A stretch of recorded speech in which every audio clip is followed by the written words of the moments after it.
ഇടുവ കരിക്ക് കൊണ്ടുവരാൻ പോയാൻ ചത്തോ? നേരം അത്രേ വരാനുണ്ട് സാർ. ഇപ്പോഴാണ് ഭാരം ഇല്ലാത്തതിന്റെ കുറവ് മനസ്സിലാക്കുന്നത്. താൻ ഒരു കൂൾ ഡ്രിങ്ക്സ് എങ്കിലും വാങ്ങിച്ചോ. വന്നിരിക്കുന്ന എഞ്ചിനീയറാ.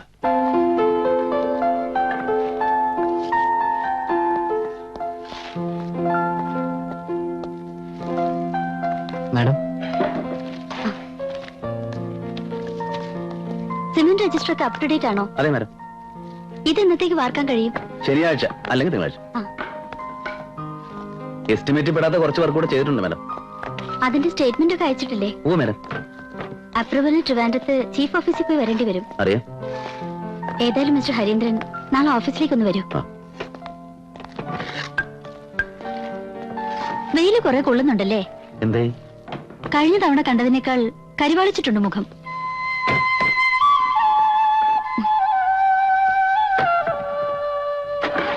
വരട്ടെ.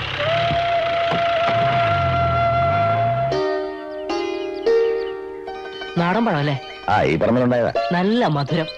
ഞാനങ്ങനെ സാധാരണ ഒരിടത്തൊന്നും കഴിക്കാത്ത. ഇവിടെ എന്തോ സ്വന്തം വീട് പോലെ ഒരു തോന്നൽ. ഉച്ചക്കത്തെ ഊണിന് പോലും ഉണ്ടായിരുന്നു ആ ഒരു ഗൃഹാതുരത്വം. इसका मतलब क्या है? ഗൃഹാതുരത്വം? ഗൃഹാതുരത്വം എന്ന് പറഞ്ഞാ എനിക്കറിയാതെ വിട്ടത്. ഗൃഹാതുരത്വം കേട്ടിട്ടില്ലേ? ഞങ്ങൾ കവിതാവാസനയുള്ളവർക്ക് ഇടയ്ക്കിടയ്ക്ക് തോന്നുന്ന ഒരു ഫീലിംഗ് ആണത്. അപ്പൊ കവിത എഴുതുവോ? അങ്ങനെ ഞാൻ പറയാൻ പാടില്ല. ആത്മപ്രശംസയാണെന്ന് തോന്നുന്നു. കോടിക്കണക്കിന് രൂപ മിന്നി പറയുന്ന ബിസിനസ് കോൺട്രാക്ട് പണി. ഈ സിമന്റ്, കമ്പി, പണിക്കാര്, ഈ ബഹളത്തിന്റെ ഒക്കെ ഇടയില് ഒരല്പമെങ്കിലും ആശ്വാസം കിട്ടുക ഒരു കവിത എഴുതുമ്പോഴാ. അല്ല, കാര്യം ചേട്ടന്റെ കൂടെ തൊഴിൽ പഠിക്കാനാണ് നിൽക്കുന്നതെങ്കിലും ഒരു 10 മിനിറ്റ് ഏകാഗ്രത കിട്ടിയ അപ്പം മനസ്സിൽ കവിത തെളിയും. അതൊരു ഗിഫ്റ്റ് തന്നെയാ. ഇവിടെ നിങ്ങളൊക്കെ സംഗീതത്തിലും നൃത്തത്തിലും ഒക്കെ താല്പര്യമുള്ളവരാണെന്ന് അറിഞ്ഞപ്പോ മനസ്സിൽ മഞ്ഞ് വീണ പോലെ. മനസ്സിൽ മഞ്ഞു വീഴോ? കവിതയുടെ കാര്യം പറഞ്ഞതാ. കവിത കവിത. പാലക്കാട്ടൊരു കവി സമ്മേളനം. പേര് കേട്ട കവികളൊക്കെ ഉണ്ട്. യുവകവികളുടെ കൂടെ എത്തിയപ്പോ ഞാൻ എന്റെ മാമലകൾക്കപ്പുറത്ത് ഈണത്തിൽ അങ്ങ് ചൊല്ലിക്കഴിഞ്ഞതും കുറുപ്പ് സാറ് വന്നതിന് ഒരൊറ്റ കെട്ടിപ്പിടുത്തം. എന്നിട്ട് നമ്മുടെ ONV കുറുപ്പ് സാറേ, എന്നിട്ട് അദ്ദേഹം മൈക്കിലൂടെ ഒരു കാച്ച്. മലയാള കവിത മരിച്ചിട്ടില്ല, മരിക്കുകയില്ല. ഇതാ ആശയുടെ പുതുനാളം ബാലചന്ദ്രൻ ചുനിശ്ശേരി പറയുമ്പോ ഇപ്പോഴും കോരിത്തിരിക്കുക. കണ്ടോ കണ്ടോ കണ്ടോ, നോക്കിയോ. ഏതായാലും നമുക്കിനി ഇഷ്ടം പോലെ കവിത കേൾക്കാം. ചേട്ടനെന്ന് പതിവിലും നേരത്തെ പോയല്ലേ? ഞാൻ കാലത്തെ വന്നതാ. ചേട്ടൻ പുറത്തിറങ്ങുന്നതിന് മുമ്പ് വന്ന് കണ്ട് കാൽക്കൽ വീണ് മാപ്പ് പറയാനാ അച്ഛൻ പറഞ്ഞിട്ടുള്ളത്. പക്ഷെ ഞാനൊരു 5 മിനിറ്റ് വൈകിപ്പോയി. അറിവില്ലായ്മ കൊണ്ട് ഒരുപാട് മണ്ടത്തരങ്ങൾ ഞാൻ ചെയ്തിട്ടുണ്ട്. പല പുലിവാലികളിലും ചെന്ന് ചാടിച്ചിട്ടുമുണ്ട്. എന്നോട് ക്ഷമിക്കണം ചേട്ടാ, ഒന്നും മനഃപൂർവ്വമല്ലല്ലോ.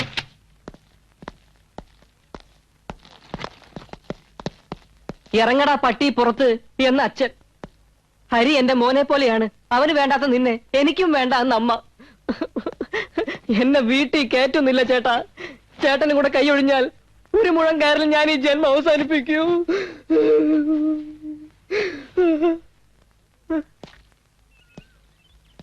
ഇനി ഒരു അബദ്ധവും ഞാൻ ഒപ്പിക്കില്ല. ചേട്ടൻ എന്ത് പറയുന്നു അതാണ് ശരി. എന്നേക്കാൾ എത്രയോ അനുഭവജ്ഞാനമുള്ളയാളാണ് ചേട്ടൻ. പിന്നെ ചേട്ടൻ വരുന്നതും കാത്ത് കുറെ നേരം എനിക്ക് അവിടെ ആ ഹൗസ് ഓണറുടെ വീട്ടിലിരിക്കേണ്ടി വന്നല്ലോ. അവരെന്നോട് ചേട്ടനെ പറ്റി ഒരുപാട് ചോദിച്ചു. അല്ല, ചേട്ടൻ എങ്ങനെയുള്ള ആളാണ്, പുറമേ കാണുന്നത് പോലെ ശരിക്കും മാന്യം തന്നെയാണോ എന്നൊക്കെ. പ്രായപൂർത്തിയായ 2-3 പെൺകുട്ടികളുടെ വീടല്ലേ, അതുകൊണ്ട് മറ്റേ കാര്യം ഞാൻ പറഞ്ഞില്ല. മറ്റേ കാര്യം? ഏത് മറ്റേ കാര്യം? അത് മറ്റേ നമ്മുടെ നെന്മാറ പോലീസ് സ്റ്റേഷൻ, മറ്റേ പെണ്ണ് കേസേ, ലോക്കപ്പ് 3 ദിവസം. അത് ഞാൻ പറഞ്ഞില്ല. അവരത് അറിയാൻ വേണ്ട.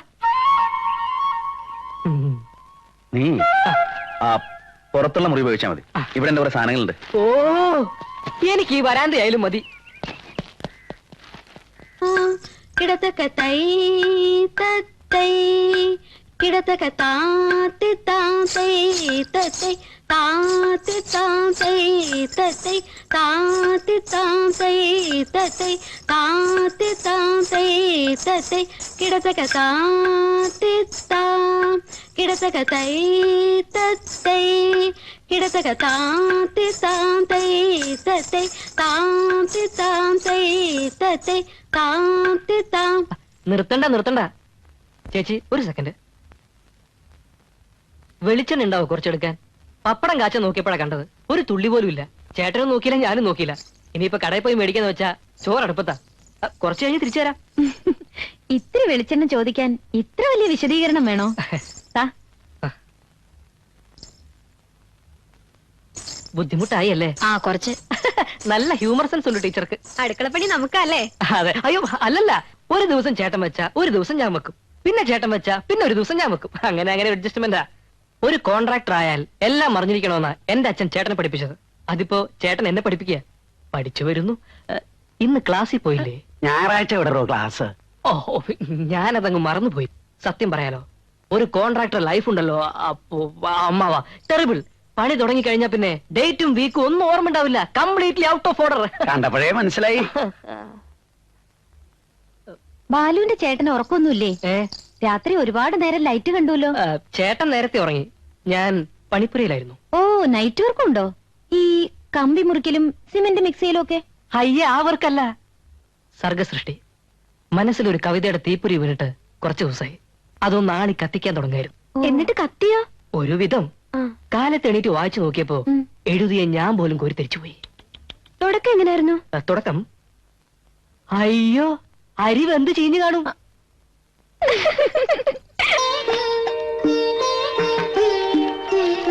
കവിത എഴുതാറുണ്ടെന്ന് പറഞ്ഞത് പാരയല്ലോ ഭഗവാനെ. ഒരു ഒന്ന് രണ്ടെണ്ണെങ്കിലും പഠിച്ചു വെച്ചില്ലെങ്കിൽ കള്ളി വെളിച്ചത്താവും. കരാള ഹൃത്തിലൊരു അഭിശപ്ത സ്വപ്നവും അതിലൊരു അന്ത്യവിഹ്വലതകളും. തുടക്കത്തിൽ തന്നെ അന്ത്യവിഹ്വലതകൾ വേണ്ട. ചൈത്രനിലാവിന്റെ പൊൻപീലിയാൽ. അങ്ങനെ വഴിക്ക് വരട്ടെ.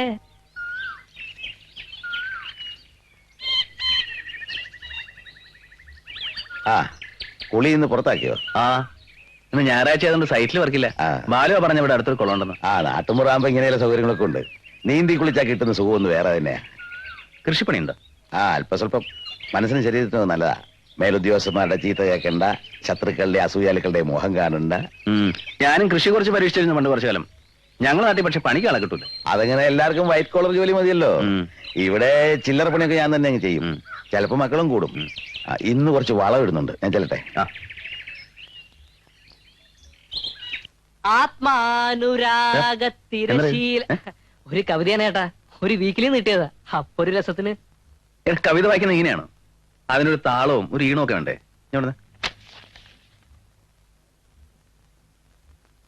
നിനക്കറിയോ, കോളേജ് പഠിക്കുമ്പോ ലൈറ്റ് മ്യൂസിക്കിന് ഞാനായിരുന്നു എന്നും ഫസ്റ്റ്. സത്യം? എന്നിട്ട് ചേട്ടൻ ഇപ്പൊ ഒരു മൂളിപ്പാട്ട് പോലും പാടാറില്ലല്ലോ. ജീവിക്കാനുള്ള ഓട്ടോ അല്ലേ, അതിനിടയിൽ എവിടെ പാട്ട്? പറഞ്ഞാ ചേട്ടന് വിഷമം തോന്നരുത്. ഞാൻ വിചാരിച്ചത് ചേട്ടൻ വെറും ഒരു അരസികനാണെന്നാണ്. ഈ സിമന്റും കമ്പിയും ബില്ലുകളും അതൊക്കെ നിവൃത്തികേടുകളുണ്ടല്ലേ മോനെ. എനിക്കുണ്ട് എല്ലാവർക്കും ഉള്ളതുപോലൊരു മനസ്സ്. ഞാൻ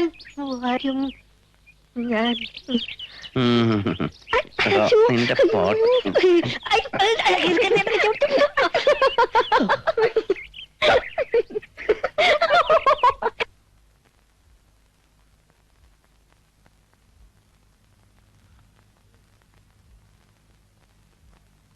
ആവൂ, നല്ല നീറ്റുണ്ടോ. സാരമില്ല, കണ്ണടച്ച് കുറച്ചേരം ഇരുന്നാ മതി, മാറിക്കോളും.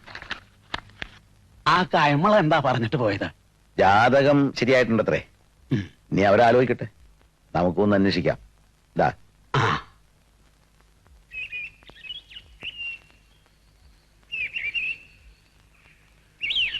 പങ്കുണ്ണി എന്താ ഇവിടെ തന്നെ നിന്ന് കളഞ്ഞ്? ഞാൻ പുറമക്കാരനല്ലേ, അധ്വാനിച്ച് നല്ല കാശും കാറും ഇതൊക്കെ ഉണ്ടാക്കിയെന്ന് വെച്ച് ഇവിടുത്തെ കാര്യങ്ങൾ ഇടപെടാനുള്ള അവകാശം എനിക്കില്ലല്ലോ. പറഞ്ഞു വരുമ്പോ ഇത്തിരി വളഞ്ഞു പോന്നിട്ടാണെങ്കിലും സുഭദ്ര എന്റെ സ്വന്തം പെങ്ങളെ പോലെയായിരുന്നു. ഇത് സുഭദ്രയുടെ വീട്, ഇത് എന്റെ വീട്. ഒരു കുടുംബം പോലെ കഴിഞ്ഞവരാ ശേഖരേട്ടാ ഞങ്ങള്. അവളുണ്ടായിരുന്നു ഇങ്ങനെ വല്ലതും നടക്കും ഇവിടെ? എന്തെങ്കിലും പറയാനുണ്ടെങ്കിൽ തെളിച്ചങ്ങ് പറ. ഇങ്ങനെ വാലും തുമ്പില്ലാതെ സംസാരിച്ചാൽ അത് ഗണിച്ചെടുക്കാനുള്ള ജ്യോതിഷമൊന്നും എന്റെ ഇല്ല. പ്രായപൂർത്തിയായ പെൺകുട്ടികളുള്ള വീടല്ലേ ഇത്? അതിനെന്താ? കല്യാണം കഴിക്കാത്ത രണ്ട് അലവലാദികൾ അവിടെ താമസിച്ച നാട്ടുകാരെന്ത് പറയും? അതെനിക്കെങ്ങനെ അറിയാം? അതാ പറഞ്ഞ ശേഖരേട്ടന് ഒന്നും അറിയില്ല എന്ന്. ഈ തീയും വിറകും അടുത്തടുത്ത് വെച്ചാ എന്താ ഉണ്ടാവുക? കത്തും. अच्छा, मुंबई में हमारे गांव के पास सब लोग आजबाज में रहते हैं ना? उधर लोग ऐसे गलत नहीं समझते? वो मुंबई है बेटी, ये दौड़ी गए है उधर, सुना भी नहीं होगा. മനസ്സിലാവാത്ത ഭാഷ പറഞ്ഞ എനിക്ക് മനസ്സിലാവില്ല എന്ന് വിചാരിക്കണ്ട. അരവിന്ദൻ എന്ത് വിഷമായിരുന്നോ? അവരെ എന്നോട് പറഞ്ഞ അച്ഛൻ ശേഖരൻ മാമോട് ചെന്ന് പറ, അവരെ ഒരു ദിവസമെങ്കിലും ഒരു ദിവസം മുമ്പ് കെട്ടിയെട്ടിക്കാൻ. അവര് ഞങ്ങളെ പിടിച്ച് തിന്നൊന്നുമില്ല അമ്മാമ. അരവിന്ദേട്ടനെ പോലെയല്ല, നല്ല അന്തസ്സുള്ളവരാ. Hello hello hello. അവിടെ ബൈക്ക് സ്റ്റാർട്ട് ചെയ്ത ശബ്ദമാ പങ്കുണ്ണി.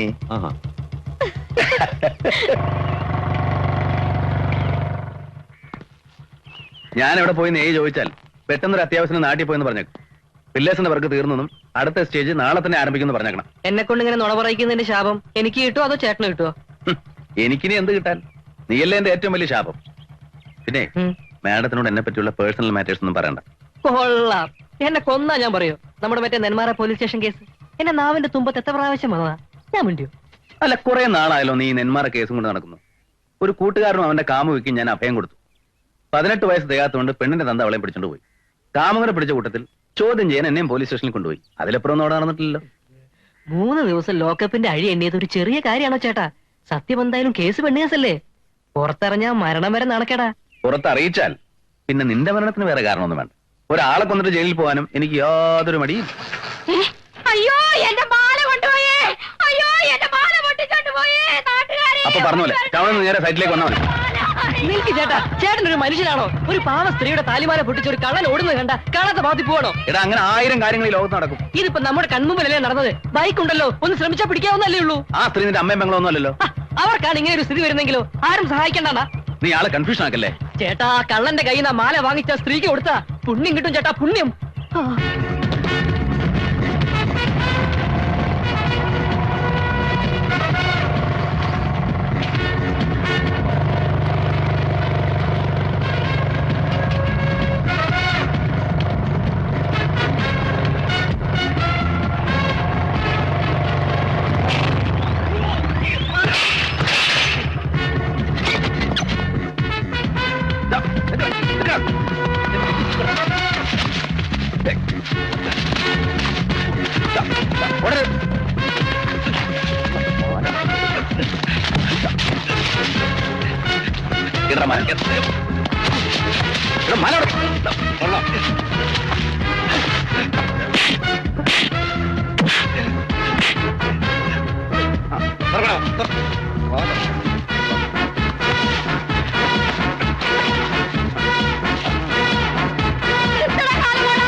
എന്റെ ഭർത്താവിനെ തല്ലിക്കൊല്ലല്ലേ.